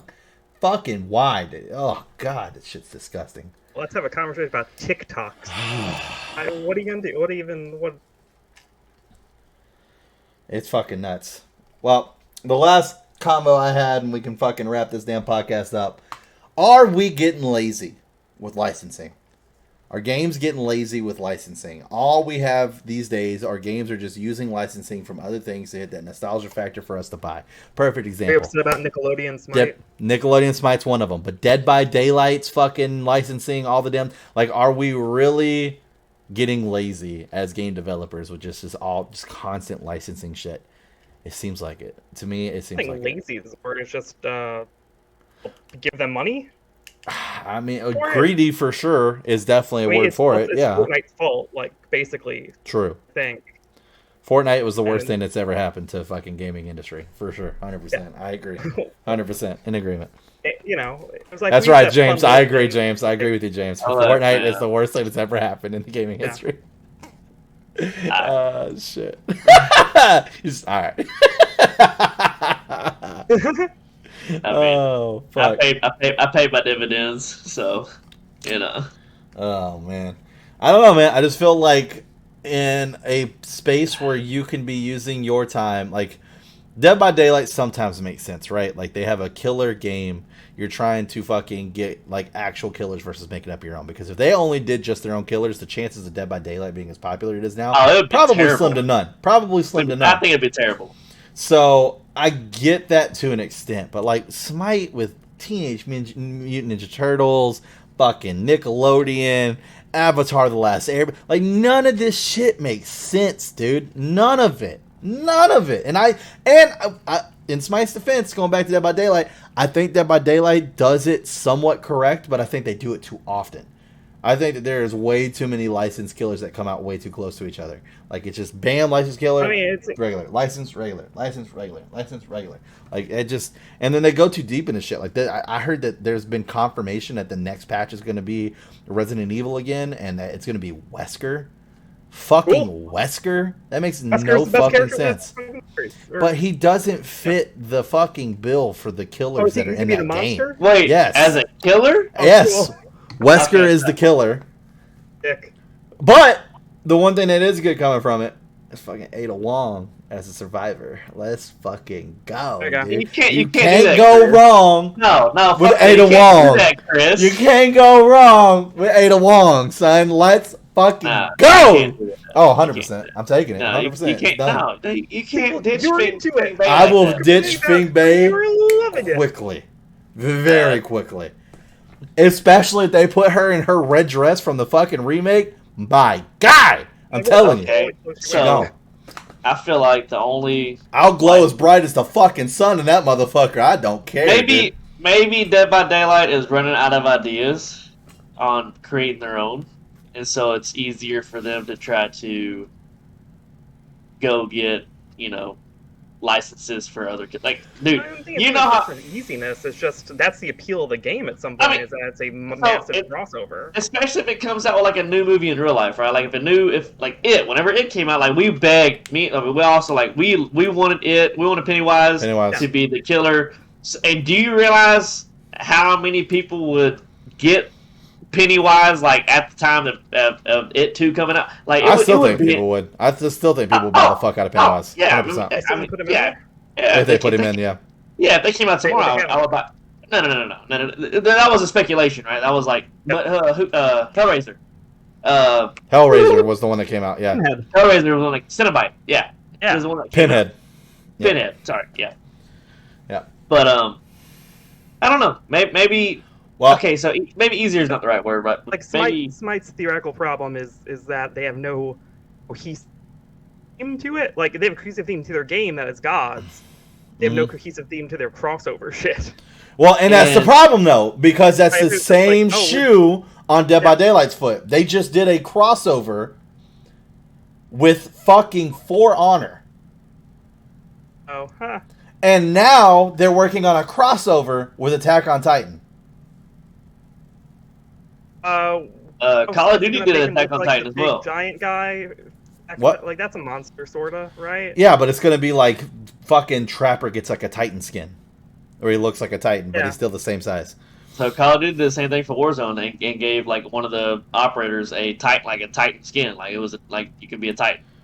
I just feel like it's lazy at some point. Like, the crossover shit for sure. The bringing in skins and stuff, that's fine, whatever. But the crossover, like, I feel like it's whatever's popular. Let's do a fucking, like, at least make it make sense. You know what I mean? Like, it's not even whatever's popular. It's just random. I feel. Yeah. And some of it, yeah. Like, the Nickelodeon shit is random, but like fucking Stranger Things with Dead by Daylight. That makes sense. Like, the new season just came out. There's talks about the fact that Dead by Daylight is actually going to be picking up another fucking Stranger Things license, and that we're going to get fucking Vecna, which kind of doesn't make sense. I know you don't know who Vecna is, but it kind of makes sense. And I'm not gonna go into Vecna because I don't want you to know why it doesn't make sense. But once you get there, you're gonna go, "That's what Chris was talking about." You're gonna literally go, "That's what Chris was talking about." But Vecna, and I think some more skins of some of the. I just don't know if they'll do the kids. That's the question. Because, like, grabbing like little Max or like little Mike and putting them on a fucking hook. I don't know if they'll do that, dude. It's a little rough. Did they put Brett Gelman yet? Who's that? I saw. Did you watch this last season already? Yeah, he has not though. Okay. Don't spoil So it. this He's is not just a seeing any of vague that. statement. I don't know. All I saw, I walked through the room when my mom was watching it, and Breck Elman had a flamethrower in, I believe, the last. Oh, okay. I know who you're talking about now. Yeah, no, he's I not don't know in the there. character's name. I only know the actor's name. Okay, yeah. No. I know who you're talking He's a about. comedian guy. Yeah, no, you know who the character is too at this point. You've definitely seen. Oh, maybe not actually. I think he shows up in season 3. I know he's for sure in season 3, but I think that's when he might show up. I mean, you tell me the character. I mean, he's the kind of like the bald guy with the fucking hair that goes around like this. He wears the glasses. Yeah, no, I think he shows up in season 3. Anyways, 3. I don't know. Yep. Hey, let's put him in. Yeah, for sure. Well, I mean, right now I know they have Nancy and they have Steve, and then there's an alternate outfit for Steve that makes you Jonathan. So they couldn't put Jonathan in the game, but they gave Steve. They didn't put the cop in. No, Hopper's not in there. Yeah, Hopper's not in there. The guy to do that. Hopper is in Smite. Hopper is in Smite as Apollo. He's a skin for Apollo. I think they made a Magic the Gathering crossover with that. With Smite? With Stranger Things. Oh, really? Yeah. But see, some of the Stranger Things fucking skins actually make sense for fucking Smite though. Like they had fucking Sylvanas, which is the tree god. So he's this fucking tree that runs around all fours. He's got a fucking Mind Flayer skin. And it looks great. And then like they have Scylla. She's fucking 11, which makes sense. Dude, yeah, Scylla, dude. I mean, sure, it's approximately, but like, it's just not like a god anymore, right? That's the thing. Where at least Dead by Daylight's mostly still just killer versus. Yeah. I don't know. Like I said, dude, I think Wesker is a fucking terrible fucking. I think that would be bad. I think it's bad. From Rocco's Modern Life as whatever character they put him over. I haven't even seen who the Nickelodeon characters are yet. I just know they're doing it. It's Rocco from Rocco's Modern Life. Okay, I know Rocco. I think maybe. I heard about Danny Phantom. Huh? I heard Danny Phantom. I think. Is he on his mic? Oh, yes. Danny Phantom. Yeah, Danny Phantom. Danny Phantom, Rocco. Girl from My Life as a Teenage Robot or whatever that is. Okay, I don't know that one. And Powdered Toast Man from Ren and Stimpy. I know Powdered Toast Man. I watched Ren and Stimpy growing up. That definitely fucking happened. 100%. I was playing Smite. I'll play as Powdered. I gotta see these. I gotta see which I'm looking right now. They put Power Toast Man in that Nickelodeon Ash Brothers game too. I don't know why. Like, that's the guy they push so much. It's so weird. Everyone who ever remembers that show is now in their 30s. Like, this guy. Children don't know what that is. This guy. So Danny Phantom. Okay, but who is he the skin of? Danny Phantom is Janus. Rocco. Yeah, Rocco is Dansborough.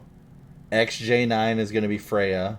Powdered Toast Man is Gilgamesh, dude. You get to do donkey kicks with Powdered Toast Man. Bro. So you're going to see the guy he plays already, too? He likes Gilgamesh. I get Powdered Toast Man. Hey, best fucking thing that's ever happened. Best thing. We're fucking playing. We're playing Joust, which is 3v3s, right? And we're waiting for him to get on. It's me and Tony. And he gets on, and right before he got on, me and Tony were just talking about, oh shit, did you see that patch update? And I was like, what patch update? And he goes, they took Gilgamesh out of the game. I was like, what? He's like, yeah, they straight took Gilgamesh out of the game. I was like, that's fucking crazy. And they did. They literally took him out of the game because he was unbalanced, like to a point where he was causing glitches in the game. So they took him completely out to rework him and then put him back in. And James likes to play him because his second, I think it's a secondary move. He literally jumps up in the air and full double foot kicks the person. And whichever direction he's facing, they go flying until they hit something. So they'll smack it to a wall, they'll smack it to another god, something like that. And James calls it his donkey kick. So he'll run around donkey kicking people fucking left and fucking right. So they took him out. So we're going to go play Joust, and I was all like, or James like, what should I play? And so we picked gods that would make sense for him to play. Clueless of the patch. Clueless of the patch. Zero idea at this time. So I was all like, oh, dude, I want to see some donkey kicks. Because I'm trying to fucking, set him up for it. And he's like, all right, I'll get Gilgamesh. I'll pull him out. I was down, bro. And I was looking, and the list is obviously alphabetical. So I was looking, and, A, B, C, D, E, F, G's, and I'm like, all the G's. There's only like 4 or 5 G's normally. So I'm looking, skipping. I was like, H. Like, wait.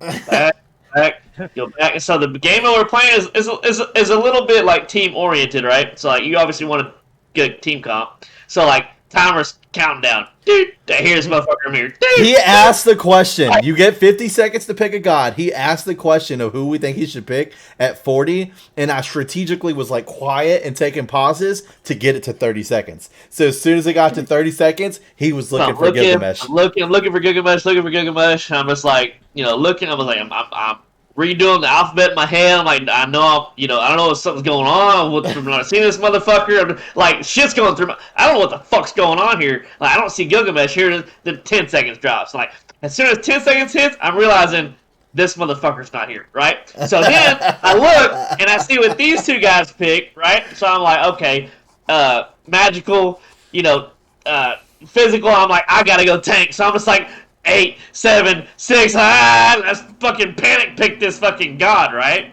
Well, this fucking god I picked, Fafnir, is trash. Absolute, just dick.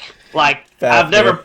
I've never played this guy in my entire life, and it was just the worst. It was the worst game like that I think I've ever played in my life. Like, I don't know what he does, whatever. But it was the fact that these motherfuckers knew that this god was not the game, and I play this god, and I was gonna be okay with playing this god. Okay, I like donkey kicking people. It's just fucking funny. Come out of nowhere, donkey kick, motherfucker hits a wall. Like that's awesome. And they it was so good. Yeah, and he was so Absolutely mad. fucking- We lost that game. It was totally worth it. Dude, it was I was fucking Totally worth it. Really silly. huh? It was totally Yeah, fucking it worth was dude. terrible. It was terrible, Oh gosh, it was great. It was such a good time. and I'll never hear the end of it ever, Yep. ever. So now he'll be like, maybe I should play Gilgamesh, and then he'll fucking pick Fafnir, but not Yeah. like lock him in. It's fucking hilarious. But yeah, so Powder Toast Man as Gilgamesh, and then the last one is Invader Zim as Cupid. Oh, that's it. It was Zim. Invader Yeah. Zim. Invader Zim Okay. as Cupid, dude. So I fucks with all of them. I know every single one of them except for XJ9. I don't know who that is. X-Chain is a bad bitch. And that's Not I know another Teen everybody Robot. You else. don't know? You never watched that? No. I mean, I've never saw it either. I I unless I can't remember it. What's it called? Teen Robot? Not another My Teen Life, the Teenage Robot, I think is what Oh, it's called. maybe it is My Life. James is thinking about that fucking Not Another Teen movie with There you fucking go. I Chris was all Evans and fucked shit. up. That was all fucked up. Yeah. No, you Yeah, My definitely Life seen as a Teenage Robot. it. There you go. You definitely seen it.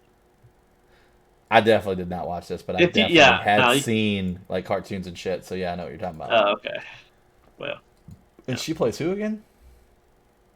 Janus. No, that was Phantom. Freya. Freya. There you go. Sorry. Freya. Yeah. Freya.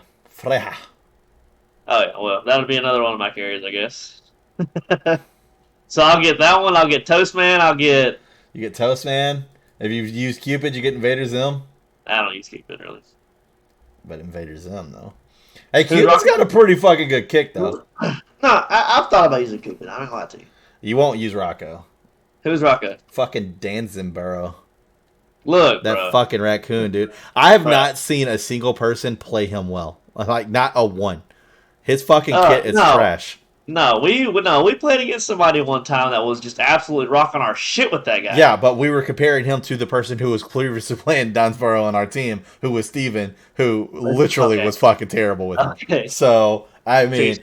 anybody... I mean, the bar was on the fucking floor. Like, anybody raised that motherfucker, dude. I could have picked him and Oh, this raised guy's a him. raccoon with a gun. Yeah, he Oh. is.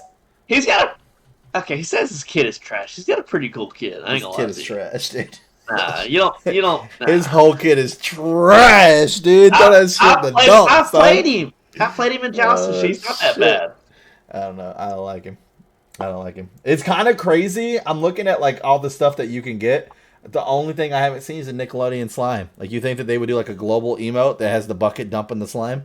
That would be That would be smart. pretty cool. Or like a slime, like a jump, whatever it is, like a splat, the jump. You know what I'm talking about? Well, the Like jump stamp. Yeah, the the jump stamp. Yeah. Yeah, the jump stamp that they have is Gurr. So you do the jump stamp and it's Gurr from Invader Zim. yeah. Oh yeah. That's kind of cool. I like the global emote I just bought last night. I got fucking out of one of the chest rolls. It's fucking the bless emote, but it's Thanatos' like fucking Archon skin. So it like shows the first version of him, and then he puts the hands together, and it's the last version, and it just grows the wings real quick, and it just says bless, just bless. Boom. It's the only thing you'll get from that skin. Yeah, no shit, right? Oh man, I'd pay money for that fucking skin, dude. I really fucking would. Oh my god. So when does this patch it? When is that a thing? Does it say? I know it said July. All I seen was just July a minute ago. I didn't know if it was a set. I'm trying to figure it out. I don't see a date yet. Because they did. Because now it's just showing the previous ones. Smite has come a long way from 17 gods, now 121 in total. That's crazy. Wow. That's crazy. After we've been playing Smite for so fucking long. Going live July 12th. Oh shit. Yeah. This next week. This week, technically, I guess, if you look at it that way. Yeah. From when this video is posted. It will literally be the day this video is posted, or no, the day after this video is posted. So. Yeah. Tomorrow! Hey, Woo! tomorrow. Yeah. Let's go! Hopefully Gilg's back so I can toast man donkey kick some motherfuckers. I mean, you would think he has to be if they're already fucking saying that he's going to get a skin. I highly doubt they would do this event with a guy that's not going to be in the fucking I don't game. know. You know what? I'm scared that they're gonna nerf the fuck out of him for some reason. Powdered toast. When did they take him out of the game? How long ago? This is what, last week? The week before? Oh, so Yeah. I don't know. They made that deal now, probably way in advance of that. I Oh, don't know. for sure. Yeah. This So, is recent. Yeah. This Like is way very in recent. advance. Of course, they did a model. What? Oh. What? Wait, I don't even hear why they took Gilg out of the game. Let me see. Because I played him multiple times, and I don't feel like I felt anything that was broken with him, right? Like, obviously Lancelot was fucking broken, right? Everybody knew he was fucking broken. Nah, dude. Shut the fuck up, you goddamn it. He was broken. Nah, dude. You fucking... Let's see here. Did it have to be Gilgamesh like... has been disabled. Divine deities, we have temporarily disabled Gilgamesh to resolve an issue with his dropkick. Sorry, Gilgamesh mains. We will update you when possible. Finally, they figured out how to balance him. He drop kicked me. He drop kicked me into another dimension. Seems like there's some kind of bug where you're Oh, they're nerfing my dropkick. kicking dudes out of stuff. I never had an issue with, like, as many times I did drop kicks, there wasn't nothing that was buggy, right? There was nothing like where I drop kicked him and he went like a substantial amount of. People were saying that they would get drop kicked and it would turn into a Skyrim meme. You know how like they'll do that stuff where like you get hit and all of a sudden it shows you waking up in the back of that cart and fucking Skyrim opening and shit. Oh, that's fucking funny, dude. I'm guessing stun duration or some crazy shit was going on. Motherfucker flashbanged you with his fucking legs.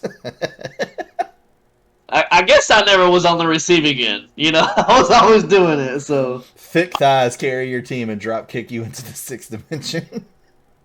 Okay, well. So it was a situation where people were getting stuck in the animation of like being moved. So the person would just stick still. I find it hilarious how Smite glitches stick you with animations that otherwise don't exist in the game. So apparently it was doing like a lot of weird shit. He literally kicked me to a wall. My screen was bright as the sun. And when I respawned, it put me in the same spot he kicked me in. Laughed my ass off. Never saw that before. Okay. Yeah, I see someone else post a video of that happening to them too. I kicked twice into a wall, die and respawn into the wall. Somebody just said, take as long as you want high res. I'm going to enjoy this one. That's fucked up. I'm just glad he's not my main, right? He's just a one-off, but... Gilgamesh is a classic Smite character. Fun to play as, miserable to play against. Lancelot 2.0. Dude, Lancelot's the fucking shit, dude. I love him so much, dude. He's so you're such a fucking... He's so good, dude. We talked about it in the last episode. We don't have to do it again. I love it. It's so great. Oh, shit. That's great. But, alright. Well, that's all I had on the podcast topics. We'll go ahead and wrap this bad boy up. We definitely ran way over time. But If you guys enjoyed this episode, make sure you like, you subscribe, you turn on those notifications. That way you get notified next time we upload another video. Hit us in the comment section below. Let us know your thoughts and views on some of the topics we talked about. Once again, condolences to the family of James Conn, and I don't know the fucking Yu-Gi-Oh game. I don't remember the name of the Yu-Gi-Oh guy, but Yu-Gi-Oh guy too. Yu-Gi-Oh guy. Much and love if you here. missed the end of the video, comment donkey kick. Comment donkey kick. There you go. Donkey kick. But other than that, I hope you guys have a great rest of your week, and we'll see you next time.